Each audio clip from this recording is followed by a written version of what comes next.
성경 말씀 보시겠습니다. 오늘 은혜 받을 말씀은 신약 성경 빌립보서 4장입니다. 4장 4절 말씀부터 7절까지인데 신약 성경 322페이지에 있는 말씀입니다. 빌립보서 4장 4절 말씀부터 7절까지입니다. 신약 성경 322쪽에 있는 말씀 빌립보 4장 4절부터 7절까지 우리 다 같이 함께 말씀을 읽도록 하시겠습니다. 다 같이 빌립보 신약 성경 322쪽에 있습니다. 빌립보 4장 4절부터 7절까지 다 같이 읽습니다. 시작. 주 안에서 항상 기뻐하라. 내가 다시 말하노니 기뻐하라. 너희 관용을 모든 사람에게 알게 하라. 주께서 가까우시니라. 아무것도 염려하지 말고 다만 모든 일에 기도와 간구로 너희 구할 것을 감사함으로 하나님께 아뢰라. 그리하면 모든 지각에 뛰어난 하나님의 평강이 그리스도 예수 안에서 너희 마음과 생각을 지키시리라. 아멘. 할렐루야. 네, 오늘 이 감사절에 예배 오신 여러분들에게 하나님이 힘주시고 또 은혜 주시고 복 주시는 귀한 시간 될 줄로 믿습니다. 우리 앞뒤 좌우에 있는 분과 한번 인사 나누실까요? 오늘도 참 잘 오셨습니다. 주님 만나게 될 줄 믿습니다. 예배를 통하여 은혜 받고 복 받으세요. 날마다 주님의 인도하심 따라 사세요. 할렐루야. 오늘 오후에 또 우리 솔리스트 찬양을 하나님 앞에 영광을 돌리게 되었는데 오랜만에 예배에 오신 우리 백영수 성도님 또 황규철 성도님 진심으로 환영합니다. 그동안 성전을 옆을 수도 없이 등한거렸지만은 그때는 그냥 그냥 음악 봉사 때문에 왔는데 오늘 예배하러 왔기 때문에 하나님이 너무너무 예뻐하실 줄로 믿습니다. 앞으로 계속 예쁘게 그렇게 사세요. 우리 또 전순자신가요? 할렐루야. 제가 늘 기도하고 있었는데요. 잘 오셨습니다. 반갑습니다. 또 하나님이 사랑하는 귀한 분인 줄로 믿습니다. 오늘 은혜 받으세요. 또 우리 변명미 집사님도 오랜만에 오셨는데 기적이 일어났습니다. 오늘 다 50일 했는데 특별한 사정이 있어서 못 오신 분들도 많이 계신데 오늘 오신 분들에게 은혜 주실 줄 믿습니다. 오늘 설교 제목 한번 따라해 보실까요? 웃음으로 감사하는 자와 눈물로 감사하는 자. 감사하는데 웃음으로 감사하는 자가 있고 눈물로 감사하는 자가 있다. 다시 하면요. 웃음으로 감사하는 자와 눈물로 감사하는 자. 오늘 이 제목으로 말씀을 드리면서 같이 은혜 받으려고 합니다.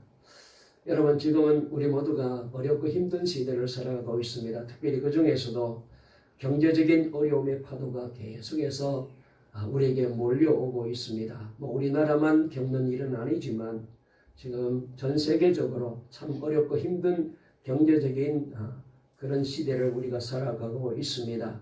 특별히 우리 대한민국에 닥친 이 경제적인 파도가 395 시대를 우리가 살고 있다라고 말하잖아요. 잘 아시는 대로 환율이 자꾸 올라가고 있고 거기에 덩달아 이자까지 올라가고 있고 거기다가 물가까지 올라가고 있고 이 395의 높은 파도가 우리를 계속해서 위협하고 있습니다. 그래서 모두가 어려워하고 모두가 힘들어하고 그리고 정말로 앞으로 내 미래가 어떻게 되려나 우리 가정은 어떻게 되려나 그런 생각을 하게 되면 두려움이 우리에게 몰려올 때가 많이 있습니다. 좋아지고 있다는 얘기는 별로 안 들리고 잘 되고 있다는 얘기는 별로 안 들리고 이렇게 우리의 마음을 우울하게 만들고 부정하게 만들고 염려하게 만들고 힘들게 만드는 이런 좋지 않은 얘기만 자꾸 우리에게 들려오고 있습니다. 그런데 사실 우리가 생각해 보게 되면 이 경제적인 어려움, 이 두려움보다도 더 무서운 것이 있습니다. 저는 그것이 바로 두려움 자체다라고 생각해요. 세상의 영이 우리를 삼키려고 하는 것이잖아요. 악한 영이 우리를 힘들게 하고 우리를 넘어뜨리게 하고 자꾸 세상적으로 빠져들게 만들어서 믿음 안에서 서지 못하도록, 신앙 안에 살지 못하도록, 하나님께로 가지 못하도록 자꾸 방해해요. 세상에 좋은 것들이 자꾸 우리를 유혹하고 물질이 우리를 유혹하니까 우리가 하나님 앞에 나오는 일이 얼마나 게을러졌는지 약해졌는지 말도 못해요. 쉽게 예배를 포기하고 그저 지금 이런데 그렇게 열심히 그렇게 예배 드릴 필요가 있나, 다들 이해하실 거야 라고 생각하면서 쉽게 우리가 신앙생활을 너무나도 쉽게 생각해요. 그리고는 세상에 우리의 마음을 다 빼앗기고 살아가고 있습니다. 여러분, 이 두려움이 우리를 병들게 만들고 우리를 약하게 만들고 우리를 힘들게 만들어요. 1930년대에 유럽을 휩쓸었던 무시무시한 전염병이 있었는데 바로 패스트입니다. 그런데 이 병에 걸리게 되면은 40도가 넘는 고열로 그렇게 열이 올라가고 아파하다가 2주 내에 다 죽는 아주 무서운 그런 죽음의 병이라고 사람들이 알고 있었습니다. 더더욱이나 이 병에 걸리게 되면은 호흡을 하게 될 때, 숨쉬게 될 때에 이 숨쉬는 이 호흡을 통하여 옆에 있는 사람들에게 이 병이 감염이 돼요. 그래서 지금 우리가 코로나도 그런 비슷한 증상인데, 그래서 지금 우리가 마스크를 다 쓰고 있습니다만, 이때는 이런 일이 없었기 때문에 금세 온 이제 주변의 사람들에게 퍼져나갔습니다. 그래서 이 병에 걸리게 되면은 사람들은 오래 가지 못했죠. 심지어 얼마나 이 병이 무서웠던지 소문나기를, 병든 사람과 시선만 마주쳐도 이 병에 옮아진다, 이 병에 걸린다라는 소문 때문에 희생자들에게 처절한 고통을 저들은 주고 있었습니다. 당시 사람들이 얼마나 공포에 떨었던지 짐작할 만한 얘기가 하나 있는데, 한 순례자가 순례의 길에서 흑사병, 이 패스트를 마주대하게 되었습니다. 그래서 순례자가 이 병에게 물었대요. 너는 지금 어디로 가는 길이냐? 그랬더니 이 흑사병이 대답하기를 바그다드로 가서 5,000명을 죽이려고 한다 라면서 바그다드로 간다고 대답을 합니다. 그런데 며칠 뒤 순례자는 되돌아오는 길에 다시 이 흑사병을 보고 그에게 따지게 되었답니다. 아니, 너는 일전에 나에게 분명히 바그다드로 가서 5,000명만 죽이겠다고 했는데 어째서 3만 명이 넘는 사람이 그렇게 죽어 넘어지게 만들었느냐? 네가 말한 것과 약속한 것과 다르지 않느냐? 그랬더니 이 흑사병이 대답하기를 아니요, 나는 내가 말한 대로 5,000명만 죽였습니다. 그런데 나머지 사람들은 두려움에 질려가지고 자기 스스로 그렇게 죽음에 처하게 되었다는 거예요. 여러분, 지금은 정말 믿음의 싸움을 해야 할 때입니다. 우리가 정말 예수 믿는 사람이라면은, 예수님께서 우리 안에 계시고 우리의 생명이시고 우리의 주님이시라면은 경제적인 어려움에도 두려워할 이유가 없는 거예요. 지금 우리에게 중요한 것은 두려움을 이길 하나님의 말씀, 그리고 믿음, 그리고 성령의 역사입니다. 성령에 충만하여 상황이 아무리 어두워도 감사하는 성도들이 되어야 해요. 그런데 가만히 보게 되면 우리 믿는 성도들도 얼마든지 하나님께서 은혜 주시고 믿음 주시면 이 어려움을, 이 두려움을 이겨낼 수 있는데 덩달아 안 믿는 불신자와 똑같이 그렇게 걱정하고 염려하며 떨고 그리고 여러 가지로 힘들어하는 모습을 보게 됩니다. 여러분, 성령의 역사에 가장 뚜렷한 역사가 바로 감사의 역사입니다. 성령의 역사는 감사의 부흥이라고도 말할 수 있어요. 상황이 어려울 때에 성도들과 교회가 기쁨과 감사의 공동체로 굳게 서 있을 때만 비로소 교회는 이 세상에 희망을 줄 수 있습니다. 여러분, 어려울 때에 우리 믿는 사람은 달라야 되잖아요. 교회는 달라야 되잖아요. 그런데 어려울 때 교회도 똑같이 두려워하고 어려워하고, 그렇게 예수 잘 믿고 기도 많이 한다는 성도들도 집사님이 됐는데, 권사님인데, 장로님인데 여전히 두려워하고, 그러면은 안 믿는 사람과 뭐가 달라요? 그런 우리를 보고 그 사람들이 주님 앞에 나오시겠어요? 예수 믿으면 저렇게 담대해지는구나. 예수 믿으면 어떤 두려움도 이겨낼 수 있는구나. 그걸 보여줄 수 있어야 되는데 우리 그렇게 못하잖아요.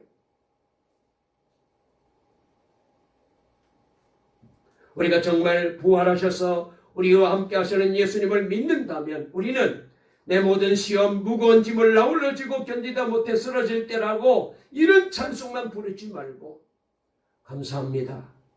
하나님 지금 어렵지만 감사합니다. 사업이 잘 안 되지만 감사합니다. 경제적으로 힘들지만 감사합니다. 감사합니다라고 외치며 살아계신 주님을 만방에 선포해야 돼요. 그 사람이 참 믿음의 사람이고 그 믿음이 제대로 된 믿음이죠. 성도 여러분, 믿음의 사람은 하나님께서 생각을 달리하게 만들어 주시거든요. 올해야말로 제대로 감사주의를 지켜야 할 때입니다.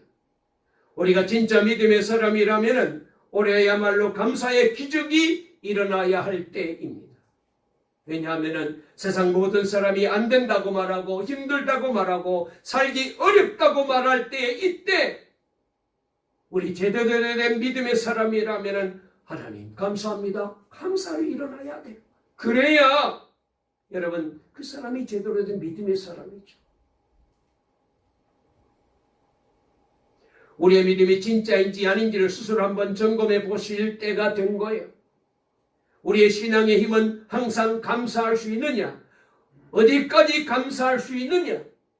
얼마나 충만한 감사 속에 살고 있느냐? 또 감사로 생을 마감할 수 있느냐 하는데 평가되는 거예요. 유명한 일본의 신학자 우찌무라 간조 선생은 하나님으로부터 저주받은 사람이 있다면은 그것은 질병도 아니고 그것은 실패도 아니고 그것은 배신당하는 것도 아니다. 만약 하나님으로부터 저주받은 사람이 있다면 세 가지다. 하나는 아무리 믿으려고 해도 하나님이 믿어지지 않는 것이 저주받은 사람이라는 것. 두 번째로 아무리 성경을 읽어도 하나님의 말씀으로 들리지 않는 사람이 저주받은 사람이라는 거예요. 그리고 마지막으로 아무리 감사하려고 해도 감사가 전혀 안 되는 사람. 이 사람들은 저주받은 사람이에요.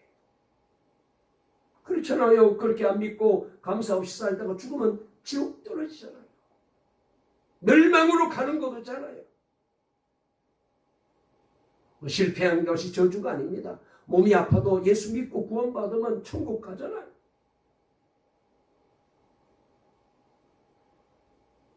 생각하면 원망과 불평뿐이에요. 생각할 때마다 분합니다. 이것이 바로 저주받은 사람이에요. 예수 믿는 사람은 생각할 때마다 이런 일도 감사하고 저런 일도 감사하고 이분도 감사하고 그리고 저분도 감사하고 다 감사해요. 고마울 것밖에 없어요. 그것이 구원받은 심령이고 그리고 그것이 바로 구원받은 성도예요.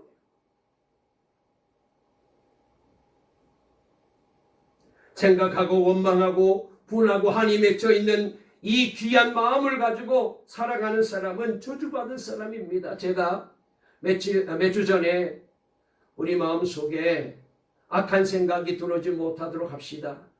그 사람 때문에 밤을 새우면서 그 사람 묵상하다가 밤을 꼬박꼬박 새우고 세월 호생한 사람은 제일 못난 사람이라고 말씀을 드렸어요. 그런데도 불구하고 여전히 우리 그렇게 살아요.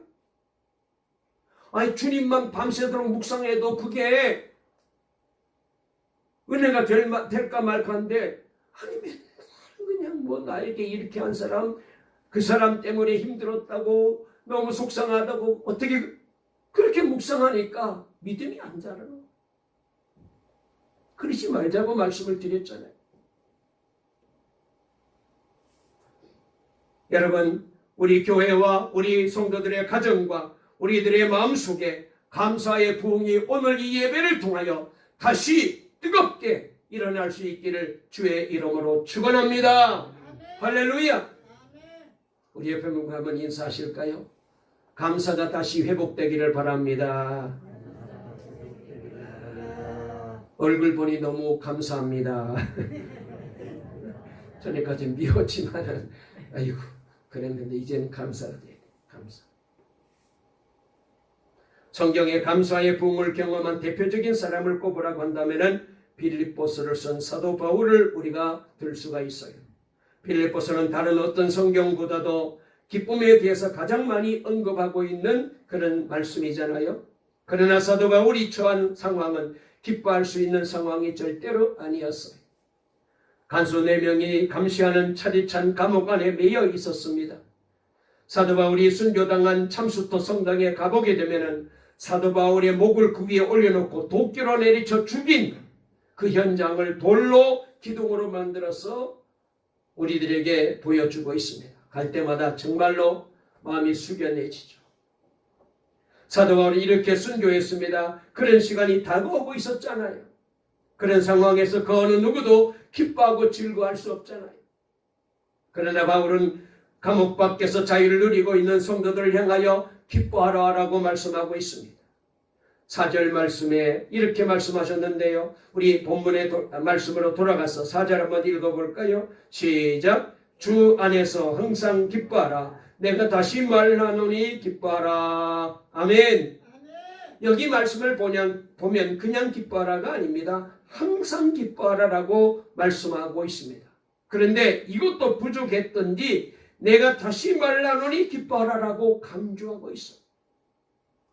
바울이 이렇게 기뻐할 수 있었던 비결이 무엇일까요? 바울의 심령이 예수 그리스도로 가득 차 있었기 때문입니다. 다른 말로 말하면 성령으로 충만했기 때문이에요.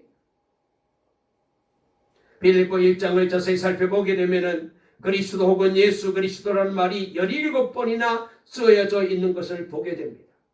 1장 8절에서는 내가 그리스도의 심령으로 너희 무리를 얼마나 사모하는지 하나님이 내 증인이라고 말하고 있어요. 사도 바울은 그리스도의 심장을 가지고 있다고 표현할 만큼 그의 가슴 속에는 예수님으로 가득 차 있었습니다. 예수님으로 충만한 바울은 감옥에서도 기뻐하면서 오히려 밖에 있는 성도들에게 감사하라라고 말씀하고 계셔요.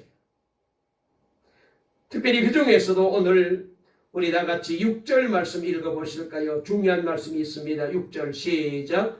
아무것도 염려하지 말고 다만 모든 일에 기도와 간구로 너희 구할 것을 감사함으로 하나님께 아뢰라. 아멘. 여기 중요한 말씀이 감사함으로 아뢰라. 감사함으로 기도해라. 감사함으로.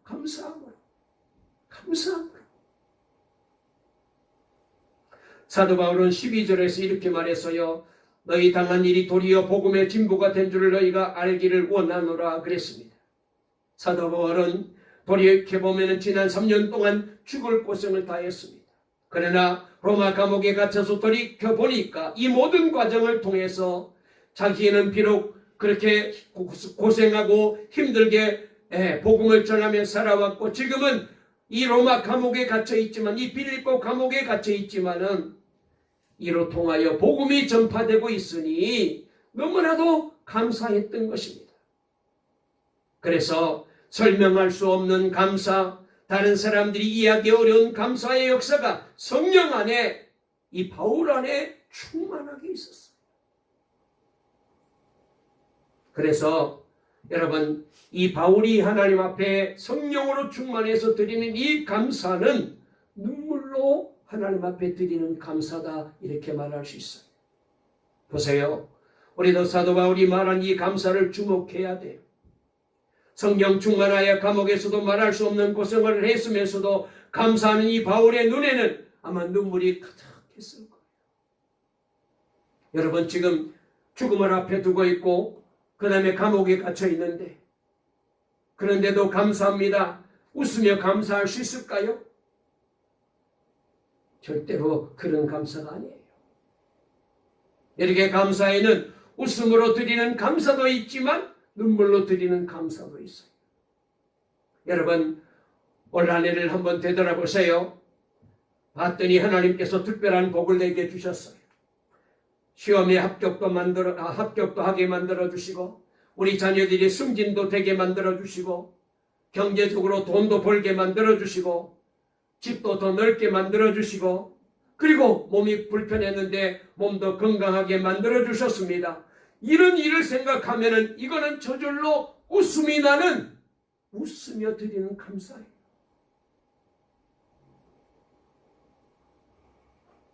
이런 감사도 귀한 감사죠. 왜냐하면 하나님께로 이런 복을 받고 감사하지 못하는 사람도 많잖아요. 받기는 하나님으로부터 받았는데 감사는 엉뚱한데 하는 사람도 있거든요. 그런데 더 놀라운 감사가 있어요. 성령 충만하여 나오는 감사는 웃음보다는 눈물로 드리는 감사입니다. 우리가 몇 개월 전 고린도서를 공부한 적이 있잖아요. 고린도 교회는 사도 바울이 생명을 걸고 개척한 교회였더랬습니다. 그러나 사도 바울이 떠난 후에 사도 바울을 비난하는 사람들이 이 교회 안에 생겼어요. 심지어 그가 사도냐? 그가 어떻게 사도냐? 한마디로 말해서 그가 어떻게 목사냐? 무시하는 사람까지 생긴 거예요. 만약 제가 목회를 그만두고 이 교회를 떠났을 때 들려오는 소문이 교인들이 다 저를 욕한다면 제가 얼마나 섭섭하겠어요. 또 나름대로 열심히 목회했는데 나중에 보니까 교인들이 신앙생활하는 모습이 엉망이라면 얼마나 낙심이 되겠어요. 제가 하나님 앞에 가서 할 말이 없잖아요. 그런 상황에서 제가 우리 교회와 성도들로 인해서 감사할 수 있을까요? 제 감정으로는 못할 것 같아요. 그런데 바울은 고린도 교회에 편지하기를 내가 너희를 인하여 항상 하나님께 감사한다 그랬어요. 그래서 고린도전서 1장 4절 말씀을 보게 되면 그리스도 예수 안에서 너에게 주신 하나님은 하나님의 은혜로 말미암아 내가 너희를 위하여 항상 하나님께 감사하노니. 그래서 이 바울이 고린도 교회를 두고 우리 같았으면 욕하고 도대체 내가 어떻게 저들을 그렇게 위해서 헌신했는데 내가 얼마나 수고했는데 내 그 귀한 마음도 몰라주고 나를 욕하다니 그래야 되는데 바울은 감사한다는 거예요. 그렇게 자기를 욕하고 자기를 비난하는데도 불구하고 사실 고린도 교회의 실상과 그들의 행위를 보고는 절대로 감사할 수 없습니다. 사도 바울이 감사할 수 있었던 것은 성령께서 깨닫게 해주신 것이 있었기 때문에 가능한 거예요. 바울이 고린도 교회를 인해 하나님 앞에 감사하는 것은 비록 여전히 고린도 교회가 문제가 많고 성도들도 문제가 많지만 그러나 이 우상의 도시, 음란의 도시에 살던 사람들이 그래도 예수를 믿고 하나님의 자녀가 된 것을 생각하니까 아직도 수준에 못 미치는 신자들이지만 그래도 여전히 하나님의 은혜 안에 살려고 애쓰는 모습을 보니까 그래서 바울은 감사할 수밖에 없었어요. 그래서 이 감사는 성령의 역사가 아니고는 설명이 안 되는 감사입니다. 사실 고린도 교회는 사랑받기 틀린 교회입니다. 그러나 사도 바울의 마음은 달랐습니다. 사도 바울에게는 고린도 교회와 성도들은 영적인 자녀들이었거든요. 자식이 아무리 못나도 아무리 많아도 그래도 세상 모든 사람들은 내 자식 보고 손가락질하고 욕하지만 나는 다르잖아요. 바울에게 고린도 교회가 바로 그런 교회였어요. 잊을 수가 없었습니다. 포기할 수 없었어요. 그래서 사도 바울이 고린도 교회를 향하여 내가 너희를 인하여 항상 하나님께 감사한다라고 말할 때에 이게 웃으면서 할 수 있는 얘기입니까? 절대로 아니에요. 저들이 자기에게 한 일을 생각하면 너무나도 마음이 아파요. 그런데도 감사하는 것입니다. 저는 틀림없이 이때 바울의 눈에는 눈물로 가득했습니다. 감사하면서 여러분들은 우리 동방교회를 얼마나 사랑하며 감사하십니까? 이 교회는 말씀이 좋고 분위기가 좋고 사람이 좋고 은혜가 충만하고 다 좋습니다 하는 사람들은 웃음으로 감사하는 사람들입니다. 이런 분도 귀합니다. 그러나 우리 교회에 더 필요한 이들은 눈물로 감사를 드리는 사람이에요. 교회를 깊이 알고 보니까 이 교회에도 어려움이 많았음을 알았을 때, 옛날의 부채로 말미암아 아직도 힘들어하고 있다는 걸 알게 될 때, 때론 교회의 모습도 성도들의 모습도 사랑스럽지 않고 하는 일들도 내 마음에 때로는 들지 않을 때, 그렇지만 그럼에도 불구하고 이 세상에서 동광교회는 하나님이 내게 주신 교회다. 그러므로 나는 이 교회를 사랑한다. 이 교회와 성도들을 위해서, 목사님의 사역을 위해서 변함없이 헌신하겠다고 고백하며 눈물로 감사할 수 있는 사람이 필요한 거예요. 그런 사람들이 이 교회를 지키고 지금까지 세워왔어요. 감사신앙에 있어서 구약의 대표적인 사람은 다윗입니다. 다윗은 사울왕으로 인하여 모든 것을 다 잃었어요. 장군의 지위도 잃었습니다. 가정도 빼앗겼습니다. 제사장에게 갈 수도 없었습니다. 친구 곁에도 갈 수가 없었어요. 얼마나 사람이 급했으면 적국인 블레셋으로 도망갔을까요? 거기 가서 적진인 블레셋에 위장 도피했지만 침을 흘리면서 미친 척하고서야 겨우 생명을 살리고 빠져나올 수 있었어요. 이제 다윗에게 선택의 여지가 전혀 없습니다. 다윗은 광야를 향해 발길을 돌렸습니다. 조금 전까지 살던 궁전과 비교할 수 없는 곳이죠. 뜨거운 열기와 빗줄기, 모래 폭풍과 우박이 시도 때도 없이 사방에서 불어닥쳐 왔습니다. 한참을 헤매던 다윗은 저 너머로 사해가 보이는 한 동굴에 들어가 몸을 눕히고 눈을 조용히 감았습니다. 그것이 나중에 유명해진 아둘람 굴이에요. 햇빛이 들지 않았지만 조용하며 안전했습니다. 어두컴컴한 굴 속에 앉아있는 다윗을 한번 그려보십시오. 세상 천지 어디에도 갈 데가 없습니다. 광야의 굴 속으로 스며들어 혼자 남았어요. 이때 누워있던 다윗의 무릎을 꿇고 얼굴을 땅에 대고 기도를 시작할 때 눈물이 폭포수처럼 쏟아졌을 거예요. 그때 드린 기도가 여러 군데가 있는데 그 중에서 시편 57편을 보면 이렇게 시작합니다. 하나님이여 내게 은혜를 베풀어 주세요. 내게 은혜를 베풀어 주세요. 내 영혼이 주께로 피하되 주의 날개 그늘 아래에서 이 재앙들이 지나가기까지 피하겠습니다. 주님밖에 다른 곳은 없었어요. 그렇게 울며 기도하다가 다윗의 마음이 이상하게 뛰기 시작합니다. 그는 기억해냈습니다. 들판에서 홀로 어릴 때 양을 칠 때도 그는 혼자가 아니었고 외롭게 버려지지도 않았다는 것을 깨달았어요. 그것은 바로 하나님이 나를 자기 곁에 함께하고 계셨음을 알게 된 거예요. 그래서 이런 놀라운 마음이 들자, 생각이 들자 그의 마음 깊은 곳에서부터 찬양이 울려 나오기 시작을 합니다. 그래서 57편 7절부터 11절 보면 이렇게 찬양합니다. 하나님이여 내 마음이 확정되었고 내 마음이 확정되었어. 내가 노래하고 내가 찬송하리이다. 내 영광과 깰지어다. 비파냐 수금아 깰지어다. 내가 새벽을 깨우리로다.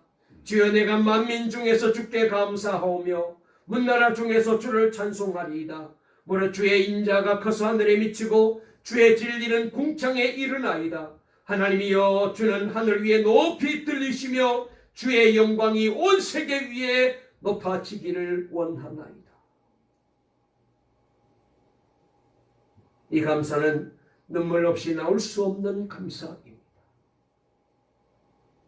다윗의 심령 안에 진정한 감사의 부흥이 일어난 것이죠. 그리고 이렇게 감사했더니 다윗의 삶에 기적도 일어났어요. 감사하면 기적이 일어나요. 기적이 일어나요. 그렇습니다. 눈물의 감사가 터질 때에 삶의 현장이 변하는 기적이 일어나요. 인생이 달라져요. 최악의 상황에서 삶은 변화되는 거거든요. 성령의 능력을 받게 된 것입니다. 여러분, 이런 역사는 다윗만 경험한 게 아닙니다. 아마 저와 여러분도 이런 은혜가 있을 때가 많이 있었을 거예요. 역사 이래로 성령에 의하여 눈물의 감사가 터짐으로 말할 수 없는 파멸의 위기에서 놀라운 삶의 승리를 얻었던 사람들이 수도 없이 많습니다. 도저히 감사할 수 없는 상황에서 감사하다가 기적을 청한 거죠. 한 말씀만 드리고 말씀을 마칠게요. 휘트 크리스웰이라는 사람이 있습니다. 미국 켄터키 주에서 태어나 그리스도인 가정에서 성장했었어요. 젊었을 때는 교회도 열심히 다니고 교회 일도 열심히 했습니다. 하지만 이 사람이 어쩌다가 도박에 손을 대기 시작하면서 인생이 달라졌어요. 얼굴 받기가 무섭게 도박판으로 달려갔습니다. 하지만 도박에 정신이 팔려 야금야금 빌려 쓴 돈이 태산같이 많아지게 되었고 이제는 도저히 갚을 수 없을 만큼 거금이 됐고 결국 크리스웰은 자신이 일하는 은행에서 돈을 훔치고 말았습니다. 얼마 뒤 은행 관리자가 잔고에 문제가 있음을 알아채고 경찰에 신고했어요. 조사받으러 가던 전날 밤 크리스웰은 좀처럼 잠을 이룰 수가 없었습니다. 고민 끝에 아내에게 유서를 남기고 차를 몰아 교회 한적한 곳으로 가서 총을 꺼내 관저놀이에 들이댔습니다. 하지만 도저히 방아쇠를 당길 수가 없었어요. 창문을 열고 밖을 향해 몇 차례 연습 사격도 해봤습니다. 이렇게 하면 되는데 그런데 자기에게 그렇게 방아쇠가 안 당겨지는 거예요. 그러곤 다시 총구를 이마에 대고 중얼거립니다. 당기라고! 당겨! 이 멍청아! 넌 죽어 마땅한 놈이라고 저주를 하면서 총을 쏘라고 했지만 안 되는 거예요. 용기가 나질 않았어요. 지옥에 갈 거라는 두려움 때문에 도저히 스스로 목숨을 끊을 수가 없었습니다. 자살하면 지옥 가는 거거든요. 그렇게 새벽까지 씨름을 하다가 만신청이가 돼 어디 갈 데가 없으니까 집으로 힘없이 돌아왔습니다. 유서를 발견한 가족들은 벌써 경찰에 전화를 해놓은 상태였죠. 아내는 집으로 들어서는 남편을 와라 껴안아 죽었습니다. 경찰관이 수갑을 채워 연행합니다. 크리스웰은 말할 수 없이 부끄러웠지만 동시에 한없는 자유를 맛보게 된 거예요. 거짓의 사슬에서 벗어났다는 사실만으로도 자유를 얻은 듯 홀가분했습니다. 더 이상 남을 속일 필요가 없게 된 거잖아요. 감옥에 들어가서 머리를 숙인 퀻 크리스웰의 눈에는 눈물이 쏟아집니다. 자신의 처지가 비참했지만 하나님이 함께 하심을 깨달았어요. 자신을 여전히 사랑하시는 하나님의 그 놀라운 사랑, 자신을 죄의 종로로 하는 데서 건져주신 이 하나님의 은혜를 감옥 안에서 비로소 깨달았어요. 그는 감옥에서 계속 하나님 앞에 감사하고 또 감사하고 또 감사합니다. 그리고는 만기 출소를 해서 교회 일을 도우는 사람이 되었습니다. 지역교회 보탬이 되는 일이라면 무엇이든지 가리지 않고 했어요. 그리고 몇 년 뒤에는 교회 정식 사역자가 된 거예요. 그리고 1998년 인근 다른 교회에서 이 크리스웰을 담임 목사님으로 청빙을 하게 됩니다. 지금 이 교회가 켄터키 지역에서 가장 빨리 성장하는 큰 교회가 되고 있다는 얘기를 들었어요. 파멸의 위기에서 눈물의 감사로 기적을 경험한 또 한 명, 다윗과 같은 사람이 이 크리스웰을 통하여 일어나게 된 거예요. 성도 여러분, 지금 우리에게 감사의 부흥이 필요합니다. 지금 내가 경제적으로 어려워서 돈이 없어서가 문제가 아니고 감사가 안 되니까 문제예요. 감사는 받은 것이 있어야 할 수 있어요. 감사는 냉수 한 그릇이라도 내가 정말 받았다라고 깨달아질 때에 그때 감사가 나옵니다. 이게 바로 내가 노력해서 이만큼 살고 내가 애써서 안 입고 안 먹고 모아서 이렇게 재산도 이루고 집도 샀다. 이게 다 내 것이다. 이렇게 생각하면은 감사가 안 돼요. 하나님이 주셨다. 하나님의 은혜예요.